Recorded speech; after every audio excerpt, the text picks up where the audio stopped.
It's been a while since I've done this, so welcome back. Wimpy Kid is getting a new book and a new movie this December 8th. And with that coming out, I decided why not rank all the Wimpy Kid books I have this time. So the ones I'm not going to count is Raleigh's books and the movie, so let's get into it. Number 17 is going to actually surprise you guys a bit, but in last place is the current new book, Diaper Overload. So in my previous ones, I put the Wrecking Ball really down, but the reason why I don't like Diaper Overload because it doesn't really have enough Greg in it. And I know it's about Roderick and everything, but let's be real. Roderick is the best character, however, he doesn't make a really good role model in the series. Next book, Double Down. There's a reason why I don't like Double Down. The writing's all over the place, it's not one story. Next book, Explain, is Pt.6. Probably shock you guys off, but I kind of don't like Big Shot. I feel like Big Shot is probably one of the greatest books, but now as I kept reading it, it's not pretty good. Next book, Wimpy Kid, Hard Look.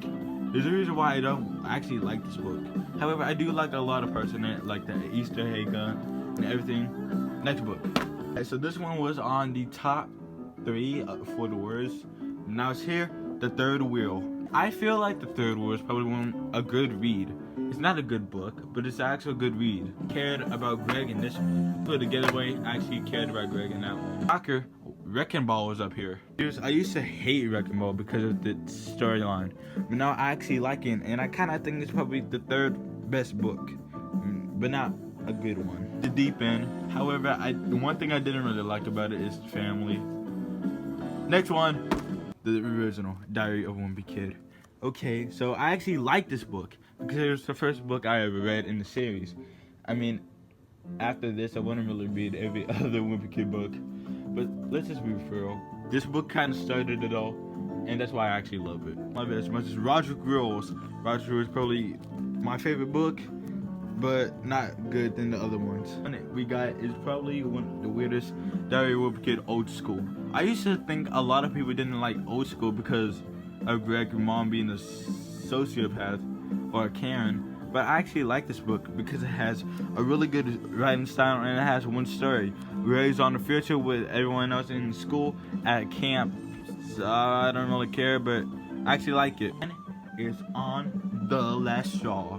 The Last Straw is probably one of my favorite books, but it's like a top 5. Oh wait, no, actually a top 4. But next book, Wimpy Kid, The Ugly Truth. I feel like The Ugly Truth is a really good read.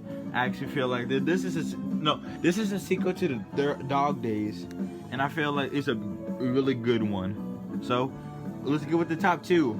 It's Dog Days. Dog Days, a really good read. I really recommend this. I've been waiting on. The one in number 1 is Diary of a Wimpy Kid, The Meltdown. I just recently got this from the library, so basically in conclusion, The Meltdown is probably one of my favorite books, and I would not read any other Wimpy Kid book if it was for this. It was short, but I got it over with. I probably might come back to this later, but overall, I feel like Diary of a Wimpy Kid was something I kind of forgot about this channel. I created this channel to make more entertainment for you guys, and that's what I did. Object search was my thing, and creating commentary videos. But I feel like the ranking videos are probably one of my biggest. So thank you guys for that. See you next time.